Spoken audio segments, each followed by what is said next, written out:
Fall at Equestria, Finding Rainbow Dash, by Civil War Pony, read by Forrest. Chapter 2, Arrival. The rocking of the train awoke Airborne from his slumber. Opening one eye, he looks at Starshine, then asks her, "Where are we?" She then looks at him and says, "We're almost there." Sitting up on the bench, Airborne looks out the window to see the snow falling heavily on the blurry landscape as the train chugs past. Airborne looks back to Starshine and asks, "What happened here?" Starshine replies, "The Empire used to be a beautiful land like Equestria was before the war, the jewel of the North. It was ruled by none other than Princess Cadence, a relative of Princess Celestia and her husband Shining Armor. But when the war began, Princess Cadence declared the Crystal Empire neutral in the conflict, not even taking sides to support her own cousin. As the war dragged on outside the borders of the Empire, ponies from all over fled here to escape the fighting. But the war found its way into the Empire when the zebras started to raid refugee settlements and take prisoners back behind their lines to interrogate for any information they had on Equestria's defenses. During the latter stages of the war, the Crystal Empire entered the war against the zebras. When the zebras launched their balefire missiles at all of the major cities in Equestria, they also launched them into the Crystal Empire. Princess Cadence survived the initial blasts from the missiles when she placed a magical barrier around the capital city, but the zebras launched a second wave of balefire missiles as well as missiles containing the parasprite virus. The second wave of missiles destroyed most of the capital city except for the palace. Princess Cadence and Shining Armor both died from the virus. The effects of the balefire bombs caused an unending winter to set in. Since then, the land has become as cold and lifeless as a Wendigo's heart. Airborne looks back at the window and thinks, "I wonder how much of the world was destroyed during the war. It is cruel that beautiful places like Equestria and the Crystal Empire would be destroyed by so much violence and hatred." He looks back at Starshine and says, "What chances do we have of finding anything in this frozen wasteland?" Starshine shrugs while saying, "I don't know. Hopefully some clues telling us exactly what the Ministry of Awesome was doing here and what Rainbow Dash did here that might tell us where she went into hiding." From the back of the train, a gruff voice interrupts the conversation. "We have company." Looking out the window, Airborne sees blurry shapes heading towards the train. He checks his battle saddle to make sure it's loaded. Darkstar says, "Airborne, fly up to the roof of the car and lay down some suppressive fire. Starshine, take up a position in the middle of the car. Kill anything that comes through the doors that isn't friendly. Celestial and I will head to the front of the train and protect the engineers."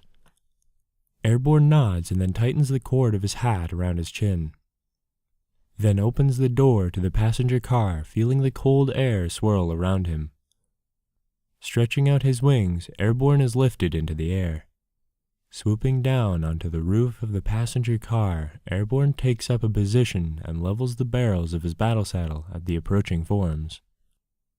Taking aim at the nearest figure, Airborne opens fire. His battle saddle shaking with the recoil of every shot as he continues to fire at the darkened figures. As the figures emerge from the swirling snowy mist, he can see that they aren't raiders or even slavers, but they are in fact ghouls. Ever since Airborne left the Enclave, nothing in the Equestrian Wasteland frightened him out more than the sight of ghoul ponies. The ponies were all that remained of the poor souls who died in the blasts of magical fire during the war. Some even managed to retain some measure of their former identities when they were alive, but eventually they'd always degenerate into a slobbering monster that hungered for flesh. The shots from his battle saddle downed the first ghoul to approach the train. But as the train chugged on, the horde of ghoul ponies ran alongside it, keeping pace with the train. Some of the ghouls tried jumping onto the train, but always slammed into the metal side, dashing their brains out and leaving bloody smears as their corpses littered the tracks. The ones that were intelligent enough to climb onto the train were quickly cut down when Starshine fired at them with her battle saddle. Ahead, Airborne could hear the loud gunshots coming from Celestial's combat shotgun battle saddle. As he continued to fire into the horde running alongside the train, all of a sudden he was knocked to the ground. Standing above him, pinning his wings to the roof of the train car, was a ghoul pony. From what Airborne could tell, the ghoul pony had been a unicorn in life. Its coat was covered in dirt and dry blood, but Airborne could make out a few patches of white fur. It wore the tattered remains of a red jacket that still had a few buttons attached to it. The ghoul's mane had grown over its face, but was parted down the left side of it, leaving an icy blue eye staring down at Airborne. The color had all but faded from the hair on the ghoul's mane and tail, which left in life must have been a stunning blue color. With its slavering jaws inches from his throat, Airborne was sure it would kill him, but instead of ripping his throat out and gorging itself on his intestines, it merely stood over him, staring into his face. Looking up, Airborne could see the flicker of intelligence in the ghoul's eyes. It spoke in a gargly, raspy voice. "Turn back. You're not welcome here, Wormskin." Airborne looks up into the putrid face of the ghoul and responds, "Welcome or not, I will not turn back, ghoul." The ghoul cracks a smile. The ghoul cackles, then smiles as if it were amused. "Your stubbornness will serve you no good here. This is a land for the dead, and your kind isn't welcome here." Airborne spits into the ghoul's face. "This is your last warning, Wormskin. If we should meet again, I will not be so generous."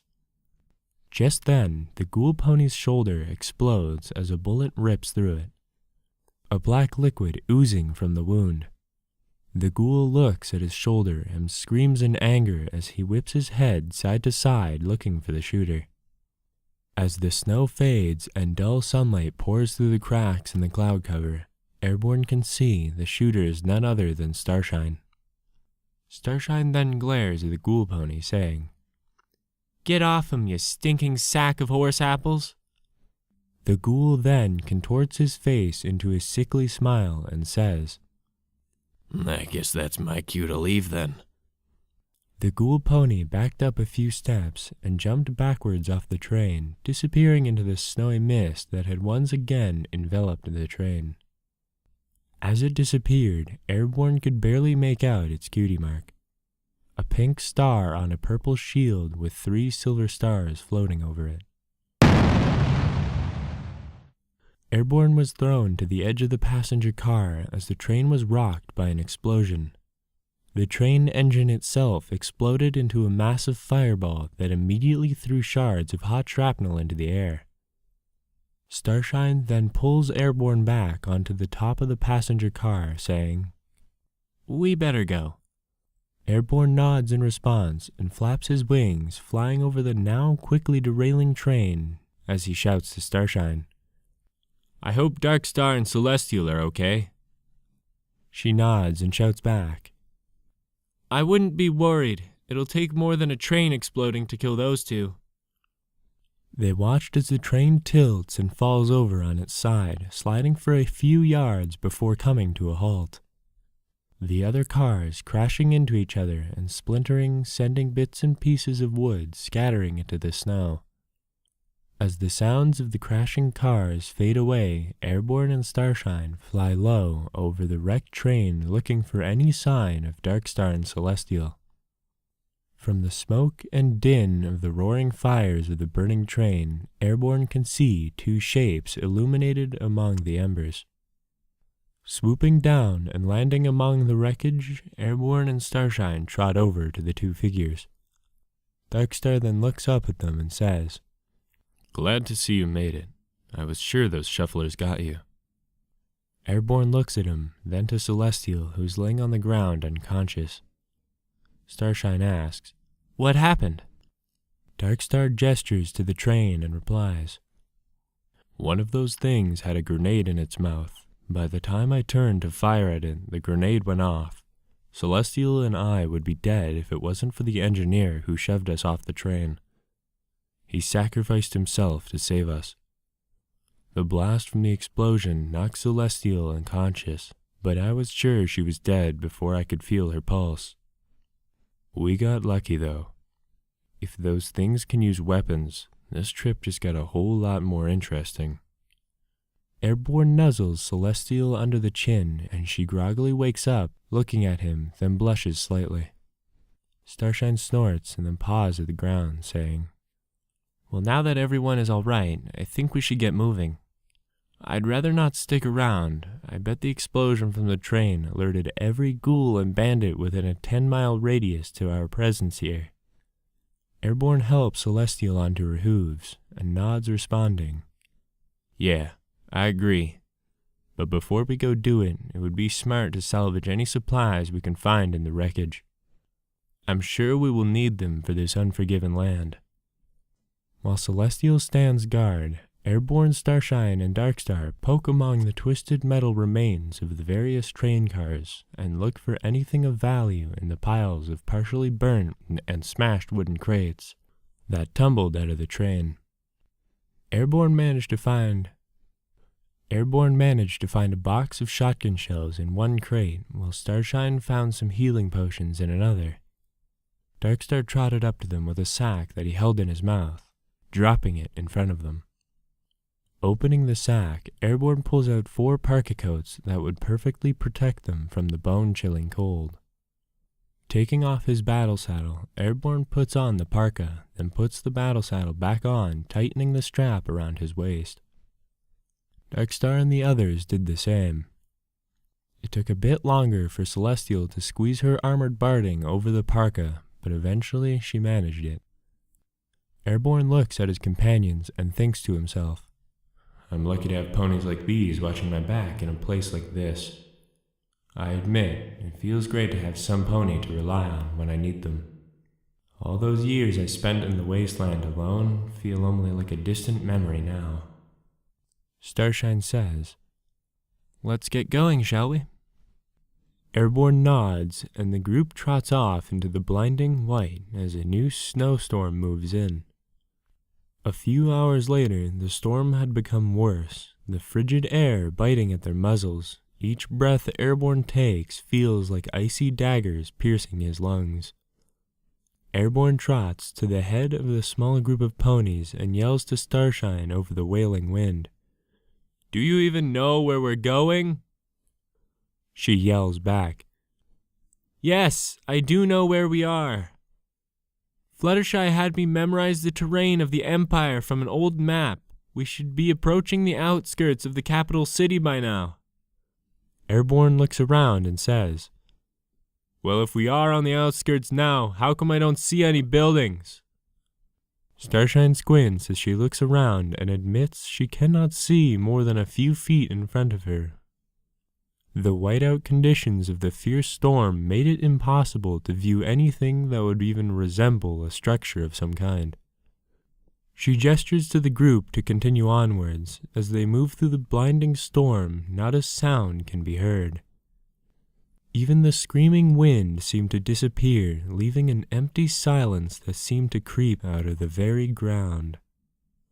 The echo of the ponies' pounding heartbeats marked the only sign of life in this wasteland. The swirling, wispy clouds of snow melt away, revealing that they are walking down the remains of a shattered avenue lined with the ruins of houses on either side. Everything seems so still, frozen in time by the deathly chill of the place. As they continue to walk down the street, the echoes of their hooves reverberate through the city.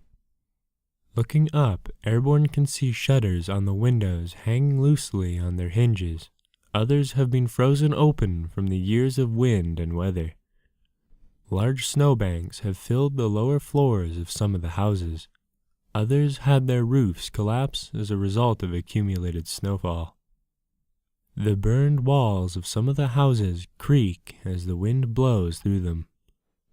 Airborne looks back at the other ponies and sees that they are too looking at the devastated remains of this once thriving and beautiful city. Every now and again they would walk around massive craters that destroyed entire blocks of the city. These craters became more frequent as they approached the city's center. Then the ponies gazed up at the Crystal Palace that was once home to Princess Cadence and her husband, Shining Armor. Many of the palace's crystal spires have collapsed and fallen in piles around the base of the palace. Shattered windows and burnt door frames still stand in place when they had once been beautiful stained glass windows and intricately carved wooden doors. But among the piles of rubble and shards of crystal, Airborne sees the bones of hundreds of ponies littering the ground around the palace. Many are covered in a fine layer of powdered snow. Airborne trips over one of the skeletons and doesn't even manage to dislodge it from its resting place. It had become frozen to the ground after hundreds of years. As the group of ponies travel up to the stairs to the entrance of the palace, Airborne can hear faint whispers on the wind, disembodied voices that seem to come from nowhere. The feeling that they are being watched doesn't leave him as they enter the palace. Looking around, Airborne sees that the floor has been covered in a sheet of ice. Underneath some of the windows, small mounds of snow have formed. Old portraits still hung from the walls. Looking up, Airborne can see icicles hanging like jeweled daggers from the ceiling. Upon entering the throne room, they can see the remains of a pony still sitting slumped on the crystal throne. But unlike the skeletons outside, this pony still had its skin. When they approached the body, they could see it wasn't an ordinary pony. It was in fact an alicorn. The alicorn's body was slender, and Airborne guessed this meant it was female. Her coat is a light pink in color. Her mane and tail were a mirage of colors from purple to creamy yellow, with her cutie mark being a crystal heart. Her wings were tucked against her side, and with her eyes closed, it looked like as if the alicorn was merely sleeping. On the tip of her horn, an icicle had formed. Flakes of ice clung to her mane and tail. In the sunlight, she glistened with a silvery sheen. Airborne looks as Starshine kneels before the alicorn, saying, "I never thought I'd see one of the princesses of legend in the flesh." Airborne cocks his head in curiosity and asks, "Who was she?" Still kneeling, Starshine replies, "She was Princess Miyamore Cadenza, but she was better known as Princess Cadence in life. As you know, she was the cousin to Princess Celestia and Luna. I would have thought her to have rotted away after so many years, but it seems I was wrong. Her magic must have protected her body, which was frozen literally in time." Airborne looks back at Princess Cadence's body, and tears roll down his face. Kneeling before the princess, he pays his respects to the ruler of the once great Crystal Empire. Darkstar and Celestial do the same. As they kneel before the princess, Airborne feels a cold chill rush up his spine. They were not alone in the room.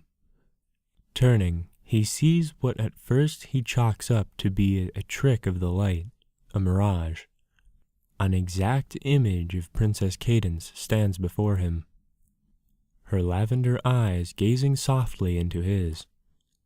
Her gaze causes him to look at the floor.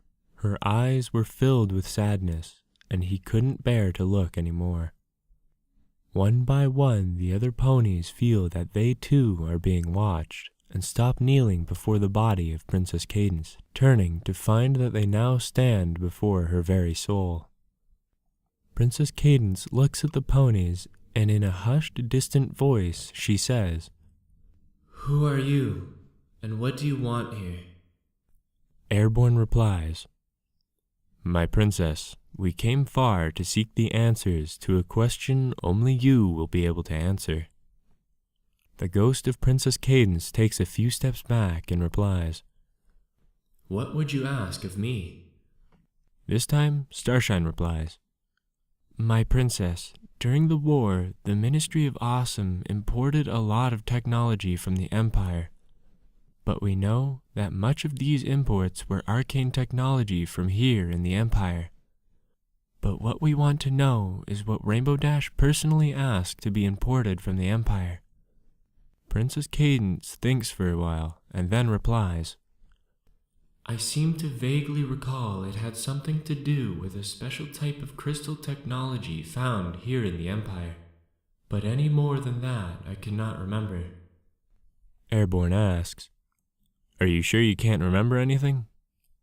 Princess Cadence shakes her head and replies, "I cannot remember much from my life. The last thing I remember was feeling very ill and weak. Then Shining Armor cradled me in his arms, but my vision became so blurry, and then it darkened. The next thing I knew, I was floating above my body, watching as Shining Armor closed my eyes shut. After that, time seemed to stop. Forever became a long time as I became a memory. I have been here ever since." Airborne sadly looks at the ghost of this long-forgotten princess and asks, "Where is Shining Armor?" Princess Cadence weakly shrugs and replies, "I don't know, but if he is a ghost like me, you can ask him what Rainbow Dash was doing here." Airborne then asks the ghostly princess, "Are you going to linger in limbo here forever?" The ghost of Princess Cadence begins to cry and responds, "I failed my people. It was my job to protect them, but I couldn't even do that. Now so many are dead because of me. The Crystal Empire is no more, and the greatest shame I bear is not being able to protect my own husband." Her ghostly tears streamed down her face, then fell to the floor, disappearing in a puff of smoke. Airborne found himself crying with her. Even the stoic Darkstar was moved to tears as she cried. Airborne says, "Princess, you have nothing to be ashamed of. You did the best you could for your people. Whatever small measure of peace moving on will bring, you have earned it 1,000 times over.